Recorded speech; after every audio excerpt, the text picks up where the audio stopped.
عن أبي هريرة رضي الله تعالى عنه قال قال رسول الله صلى الله عليه وسلم হাদিসের রাবি হযরত আবু হুরায়রা রাদিয়াল্লাহু তাআলা আনহু তিনি বর্ণনা করেন রাসূলুল্লাহ সাল্লাল্লাহু আলাইহি ওয়াসাল্লাম বলেছেন হাক্কুল মুসলিমি আলাল মুসলিমি সিত্তুন এক মুসলমানের প্রতি আর এক মুসলমানের 6টি হক বা অধিকার রয়েছে।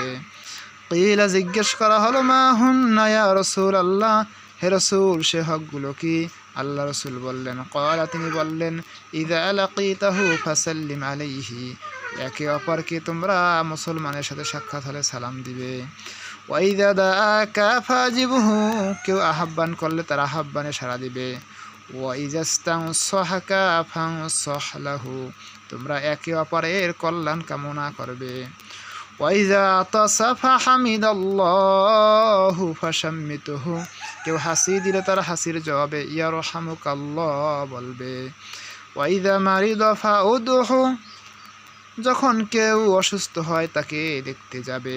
ওয়া ইযা মাতা ফাত্তিবিহু, কেউ মৃত্যুবরণ করলে তার জানাজায় তোমরা উপস্থিত হবে। রাওয়াহু মুসলিম।